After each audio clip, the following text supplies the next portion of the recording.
बहुत दुखद है समाज के लिए, क्योंकि आप समाज में नाम नहीं कमाते हैं, आप समाज में अपनी बेइज्जती करवाते हैं। आप स्वयं सोचिए कि आप बुद्धिमान की श्रेणी में आएंगे या मूर्ख की श्रेणी में आएंगे। चलिए, धन्यवाद। माता पिता की इज्जत करें, यही हमारा परिवार है। लड़कों का ये फ़र्ज़ होना चाहिए, और जो लड़कियां जो बहू बनकर उस घर में आती हैं, उनका भी ये फ़र्ज़ होना चाहिए कि आप एक माता पिता को छोड़कर एक नए माता पिता के घर आए हैं, तो आप अपने सास ससुर को उसी नज़र से देखें जैसे आप अपने माता पिता को देखते हैं। और उस लड़के का भी फ़र्ज़ होना चाहिए कि हम दूसरे के घर से अगर लड़की लाते हैं, बहू शादी करके घर लाते हैं, तो हम उसे बताएं कि मैं जैसे तुम्हारे माता पिता की इज्जत करता हूँ, तुम वैसे ही मेरे माता पिता की इज्जत करो। और माता पिता जितने दिन भी इस धरती पर हैं, हमें उनकी सेवा बहुत अच्छे से और ईमानदारी से करनी है। गाली गलौज मारपीट बिल्कुल ना करें। विषय पर आप सभी से चर्चा करना चाहता हूँ। विषय है परिवार। परिवार होता क्या है? परिवार जो है दादा दादी, माता पिता, भाई बहन और अन्य रिश्तेदारों से मिलकर बनता है। लेकिन बहुत से ऐसे परिवार होते हैं जिनके पास ये रिश्ते नाते नहीं होते हैं, लेकिन जिनके पास होते हैं वो उस रिश्तों और उस भावनाओं की अहमियत जो होती है उसे समझते नहीं हैं। एक माता पिता जो होता है वो बड़े नाज़ों से, बड़े मुश्किलों से अपने बच्चों को पालता है, बड़ा करता है, अपना पेट काटता है। अपने पेट काटकर अपने बच्चों का पेट भरता है, उनकी हर इच्छाओं को पूरी करता है और प्रयास भी करता है कि हमारे जो बच्चे हैं उनको कोई तकलीफ़ ना हो। लेकिन जब बच्चे बड़े होते हैं, माता पिता उनका विवाह कर देते हैं, और विवाह के उपरांत कुछ बच्चे, मैं सभी बच्चों को नहीं बोलूँगा, कुछ बच्चे जो होते हैं वो अपने माता पिता, रिश्तों की अहमियत और माता पिता की इज्जत करते हैं। लेकिन कुछ जो होते हैं वो अपने माता पिता की बिल्कुल इज्जत नहीं करते हैं। मैं ऐसा इसलिए कह रहा हूँ क्योंकि आए दिन समाज में ये देखने को मिलता है कि शादी हो जाने के बाद लड़का जो है अपनी पत्नी के साथ मिलकर अपने माता पिता को अभद्र गालियाँ देता है, उल्टा सीधा बोलता है, उन्हें मारने दौड़ता है और मार भी देता है। वो अपनी पत्नी के साथ मिलकर अपने माता पिता को इतनी गंदी गंदी गालियाँ देता है कि बुढ़ापे में माता पिता ये बोलते हैं कि मैं अपने बच्चे से नफ़रत करती हूँ, मैं अपने बहू से नफ़रत करती हूँ, और मैं जो है अंदर से एकदम से टूट गई।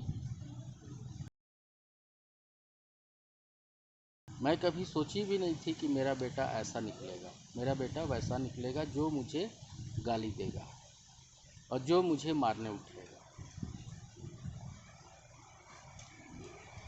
इसे क्या कहा जाए और इसकी परिभाषा क्या होगी, ये आप भली भांति जानते हैं।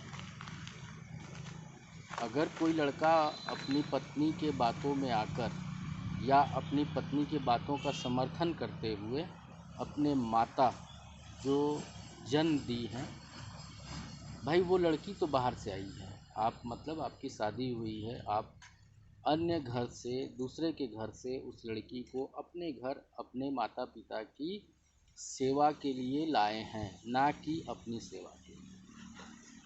शादी हो जाने के बाद लड़कों का ये फ़र्ज़ होना चाहिए कि माता पिता जब तक इस धरती पर हैं, क्योंकि किसी के माता पिता जो हैं वो अमर नहीं हैं। उनको अमर होने का वरदान प्राप्त नहीं हुआ है, चाहे वो जिस धर्म के हों, चाहे वो ईसाई हों, चाहे वो क्रिश्चियन हो, चाहे वो हिंदू हो, चाहे वो मुसलमान हो। किसी भगवान या किसी अल्लाह या किसी ईसा मसीह या किसी गुरु साहब ने उनको, उन माता पिता को जो धरती पर हैं, उनको अमर होने का वरदान नहीं दिया है। लेकिन हमारा फ़र्ज़ ये बनता है कि शादी हो जाने के बाद, बच्चे की शादी हो जाने के बाद बच्चों का ये फ़र्ज़ बनता है कि माता पिता अगर इस धरती पर जितने दिन भी हैं, चाहे वो 1 साल हो, चाहे वो 10 साल हो, चाहे वो 15 साल, चाहे 20 साल, माता पिता की सेवा बहुत अच्छे से करें और बहुत इज्जत से करें, क्योंकि माता पिता ने अपनी सारी ज़िंदगी आपकी सेवा और आपके लालन पालन में कर दी है, खर्च कर दी।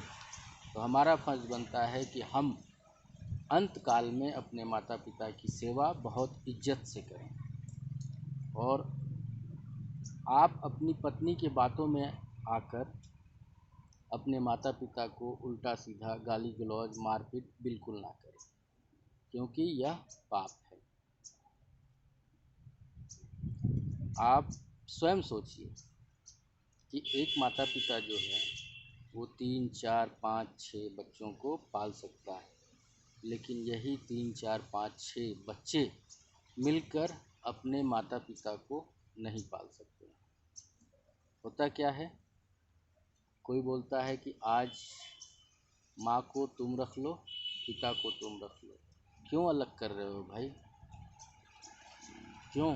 कौन अधिकार दिया है तुमको? आप आज ऐसा कर रहे हैं कि माता को अलग, पिता को अलग कर दे रहे हैं।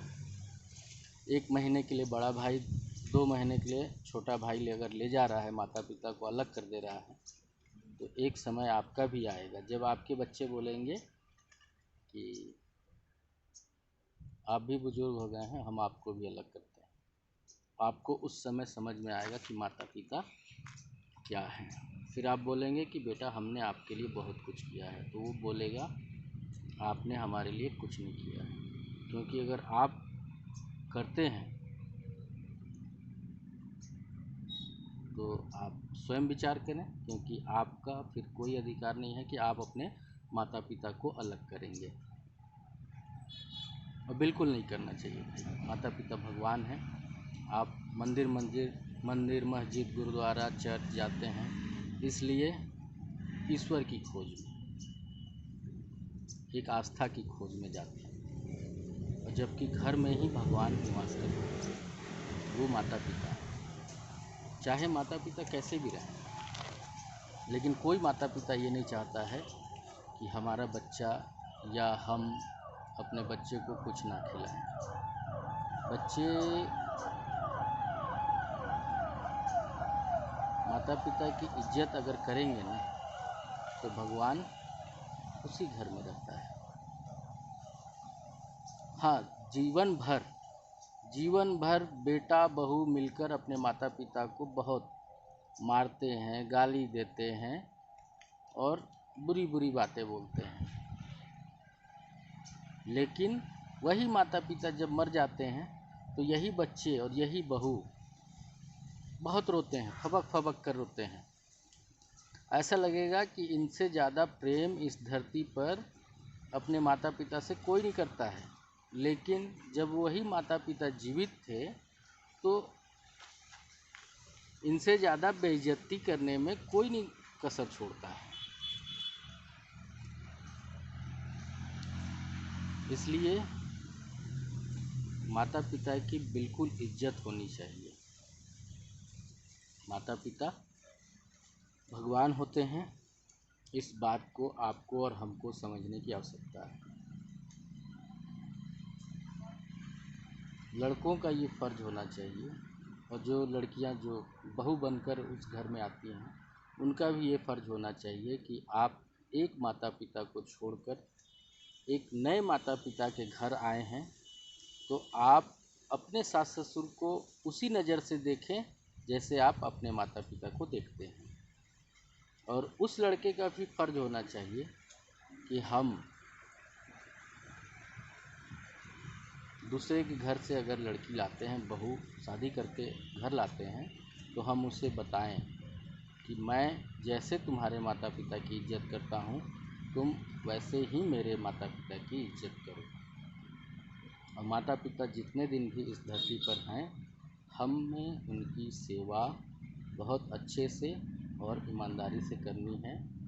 गाली गलौज मारपीट बिल्कुल ना करें। ये बहुत दुखद है समाज के लिए, क्योंकि आप समाज में नाम नहीं कमाते हैं, आप समाज में अपनी बेइज्जती करवाते हैं। आप स्वयं सोचिए कि आप बुद्धिमान की श्रेणी में आएंगे या मूर्ख की श्रेणी में आएंगे। चलिए, धन्यवाद। माता पिता की इज्जत करें, यही हमारा परिवार है।